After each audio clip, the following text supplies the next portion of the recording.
अस्सलाम वालेकुम स्टूडेंट्स, मेरा नाम है शेख अनस अली। उम्मीद है आप सब खैरियत से होंगे। आप देख रहे हैं अनस भाई EDU।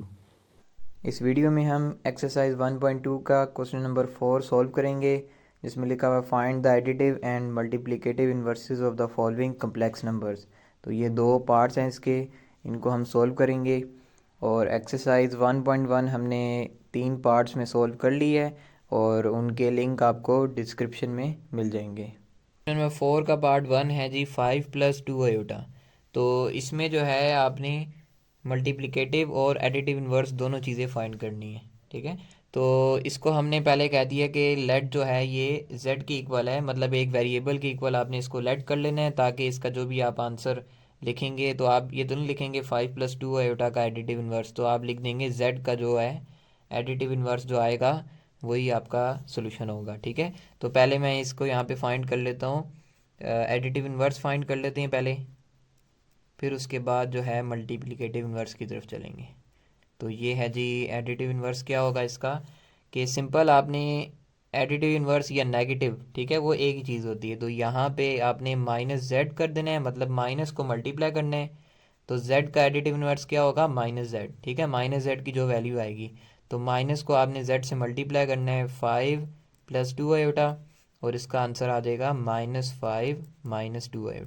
ठीक है, ये क्या है, -z की वैल्यू है, जो कि क्या है, z का मल्टीप्लिकेटिव इन्वर्स है। तो हम सॉरी एडिटिव इन्वर्स है, तो हम इसको क्या लिख सकते हैं, द एडिटिव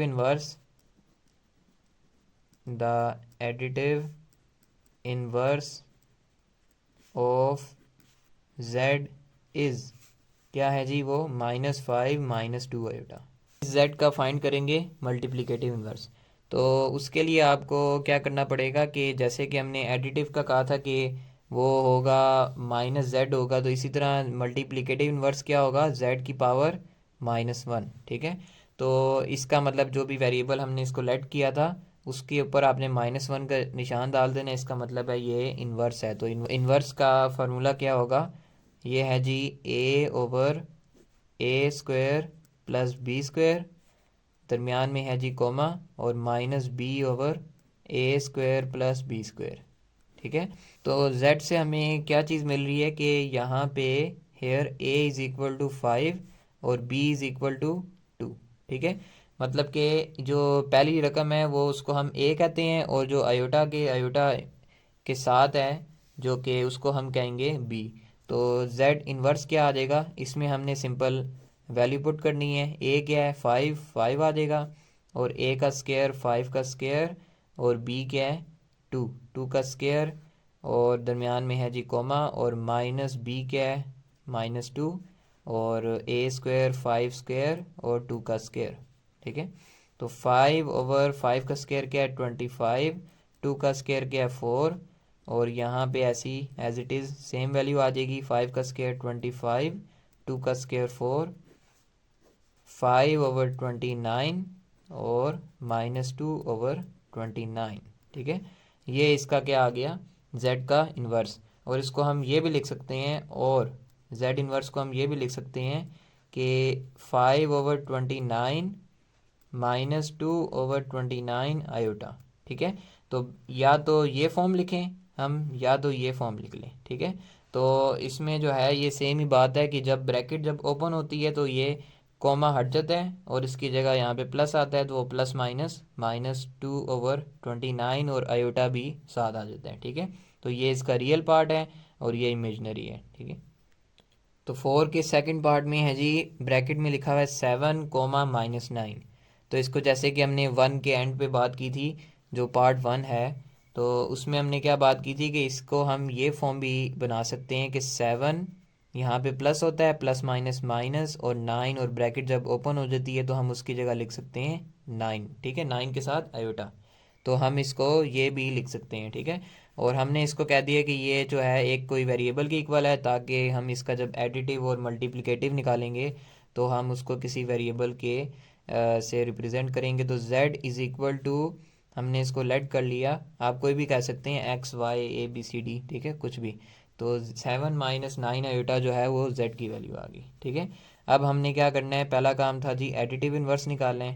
तो एडिटिव इन्वर्स क्या आएगा इसका, सिंपल हमने माइनस को मल्टीप्लाई करा देना है, ठीक है। माइनस जेड हो जाएगा और माइनस को हमने जेड की वैल्यू से मल्टीप्लाई करा देना है, तो -7 + 9 आयोटा, ठीक है। ये क्या आ जाएगा, एडिटिव इन्वर्स आ जाएगा। तो हम यहाँ पे लिख सकते हैं the additive inverse of Z is -7 + 9 iota, ठीक है। अब हमने सेकंड काम क्या करना था, मल्टीप्लिकेटिव इन्वर्स हमने फाइंड करना है। तो वो क्या होगा, उसका हमने जैसे कि प्रीवियस पार्ट में किया था कि फार्मूला लगेगा। तो z की वैल्यू क्या थी, 7 - 9 आयोटा। तो इधर से हमें a की वैल्यू पता चली कि वो 7 है और b की वैल्यू क्या है, -9, ठीक है। ये पहली वैल्यू जो रियल वाली है उसको हम a से रिप्रेजेंट करते हैं और b को किससे रिप्रेजेंट करते हैं, जो वो इमेजनरी पार्ट है उसको b से रिप्रेजेंट करते हैं, ठीक है।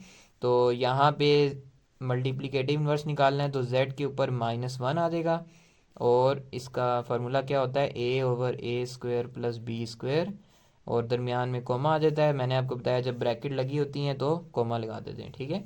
तो हम इसको दूसरी फॉर्म में भी लिख सकते हैं बाद में, ठीक है। तो b/a² + b², यहाँ पे -b आता है और ये आ जाए। सॉल्व करेंगे, a की वैल्यू है 7 और b की वैल्यू है 9, तो 7 का स्क्वायर प्लस -9 का स्क्वायर, ठीक है। -b है तो माइनस और -9 ओवर a का स्क्वायर क्या है, 7 का स्क्वायर प्लस -9 का स्क्वायर। तो ये चीज़ जो है वो आएगी z-1 की वैल्यू, ठीक है। तो 7/7 का स्क्वायर 49, 8 का स्क्वायर 9 का स्क्वायर 81। तो यहाँ पे माइनस का स्क्वायर क्या है, माइनस की पावर अगर इवन में हो तो वो हम उसको प्लस कर देते हैं। अगर ये होता यहाँ पे 3 होता, 5 होता, ये 7 होता तो हम उसको माइनस ही रहने देते हैं, ठीक है। आगे कॉमा आ जाएगा, माइनस माइनस प्लस 9/7 का स्क्वायर 49 और ये सेम टू सेम वही वैल्यू आ जाएगी। तो हम इसको लिख सकते हैं 7 ओवर ये कितने हो जाएंगे जी, 130, ठीक है। ये 12 हो जाएगा और ये कैरी 13, तो इसको लिख सकते हैं 9/130। तो z इन्वर्स को हम ये भी लिख सकते हैं और इसकी जो सेकंड फॉर्म है हम उसको ऐसे भी लिख सकते हैं कि 7/130, यहाँ पे कॉमे की जगह प्लस 9/130 और साथ आयोटा। अगर आपको कोई सवाल हो तो कमेंट में पूछ सकते हैं। वीडियो अच्छी लगी हो तो वीडियो को लाइक और चैनल को सब्सक्राइब करना मत भूलिएगा। इंशाल्लाह नेक्स्ट वीडियो में मिलते हैं, तब तक के लिए अल्लाह हाफिज़।